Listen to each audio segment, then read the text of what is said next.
My name is Bryan Johnson. I've been spending millions of dollars creating an anti-aging protocol. I take 54 pills, red light therapy, plasma exchanges.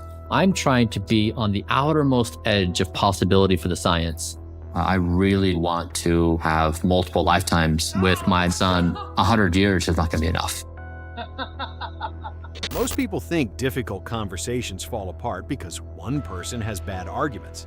But in real life, that's usually not what happens. A conversation can collapse even when both people are intelligent, even when both people are sincere, and even when both people technically make good points. Because underneath the actual words, there's often another conversation happening entirely.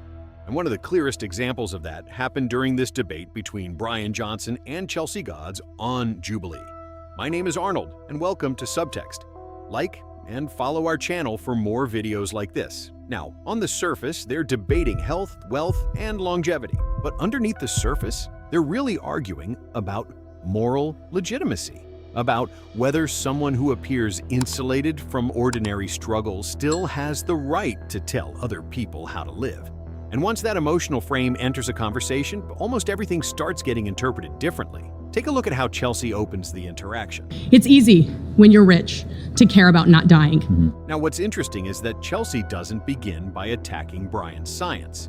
She attacks the emotional distance between his life and everyone else's. And she keeps reinforcing that frame over and over again. Most people spend all day, every day, also caring about not dying because they're living paycheck to paycheck. Every one of us is here today because we're surviving. We go to McDonald's because we don't have enough time in the day to make dinner. Notice what's happening here. Chelsea is slowly repositioning Bryan from a person with ideas into a person fundamentally disconnected from ordinary suffering. And once that happens, the conversation becomes incredibly difficult for Bryan to win emotionally. Because when someone believes you are disconnected from reality, your explanations stop sounding informative and start sounding self-protective. This happens in normal life all the time. Between managers and employees, parents and children, rich friends and struggling friends, even in relationships. When someone feels that you cannot truly understand their reality, they stop listening to your intent. They start listening for evidence that confirms the emotional distance they already feel. And that's exactly what starts happening here.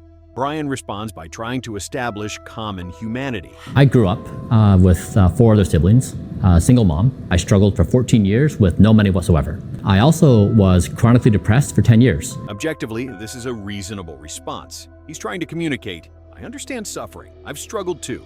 I'm not detached from pain. But emotionally, something interesting happens. It doesn't fully land. And the reason is subtle, because once resentment enters a conversation, vulnerability can start sounding strategic instead of sincere. This is one of the hardest things about emotionally charged discussions. The more one person tries to explain themselves, the more the other person may interpret those explanations as image management. And you can actually watch the conversation splitting into 2 completely different realities. Bryan keeps speaking in terms of systems, The American economic engine, addiction, addictive foods, scientific evidence, everything I learned from all the scientific evidence. optimization, societal incentives. 7 to 8 hours a night of sleep is good for. And that's something that rich people get to do and poor people don't get to do. But Chelsea keeps pulling the conversation back into rent, cigarettes, overnight shifts, exhaustion, survival. Technically, they are discussing the same topic.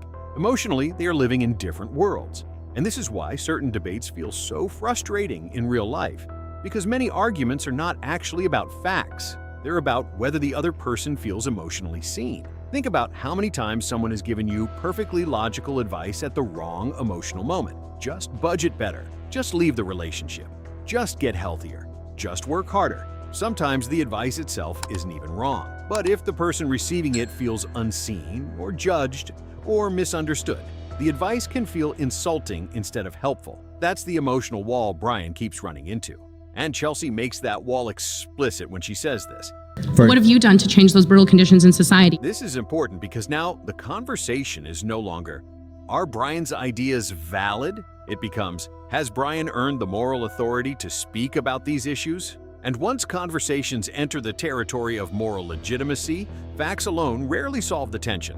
Because now every action gets filtered through motive. Even Bryan's longevity experiments start getting interpreted differently. You spend $2 million every year trying to look younger, and honestly, you look your age. Notice, Chelsea is not only criticizing the behavior, she's assigning meaning to the behavior. To Bryan, his experiments represent research, curiosity, longevity, and scientific exploration. To Chelsea, they represent vanity, insulation, and selfishness. Same behavior, completely different emotional interpretation. And this becomes even clearer during the discussion about Bryan using plasma exchange therapy involving his son and father. Bryan gives a calm explanation. The reason that came about is my father is now in his early 70s. He has cognitive decline. And honestly, when you hear the full context, it sounds far more human and understandable than the headlines made it seem. But Chelsea doesn't really attack the explanation itself. She attacks intentionality. You walked into this room and that was one of the very first things you said about yourself. You wore it like a badge of honor. That line matters because she's arguing that Bryan benefits from appearing controversial, which means even his clarification becomes evidence against him. This is another thing that happens constantly in everyday life. Once someone assigns you a negative motive, even your attempts to defend yourself can strengthen their suspicion. And if you've ever walked away from an argument feeling, no matter what I said, they already decided who I was. That's usually what's happening underneath the surface. The emotional frame became stronger than the actual words. Now, to Bryan's credit, he stays remarkably calm throughout most of this interaction. Yeah, you need to give me a little space to respond. Sure, of course. He doesn't explode. He doesn't insult Chelsea. He doesn't become visibly defensive. But he still slowly loses control of the emotional frame because he keeps responding to individual accusations instead of addressing the deeper emotional concern underneath all of them. So I did the plasma exchange for my dad because he's losing his mind. Now my son said, hey, Bryan, or Dad, if you're doing this, I'm happy to do it too. We'll make it a tri-generational thing. It wasn't me and my son, it was me doing it for my father.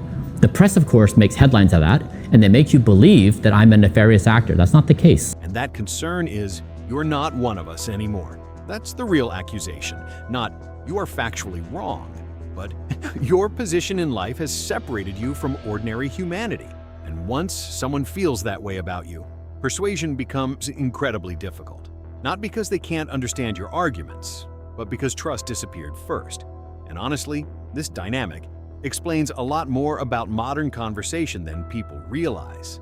Online especially, people often think they're arguing about politics, health, money, gender, success, privilege. But underneath all of it is often a much more emotional question. Do you actually understand what life feels like for people like me? Because when the answer to that question feels like no, people stop hearing information neutrally. Everything starts sounding condescending, manipulative, performative, or self-serving. And that's why intelligence alone often isn't enough to repair emotional distance. In relationships, friendships, workplaces, and families, people rarely want perfect logic first. They want to feel understood first. And if that emotional bridge never gets established, even a calm conversation can slowly become impossible to save. Now I'll leave a link to the full video below. You can check it out if you want to get more context to the debate, and I'll recommend you check it out and leave a comment here on what you think of Bryan Johnson's quest for immortality. Thanks for watching, and see you in the next one.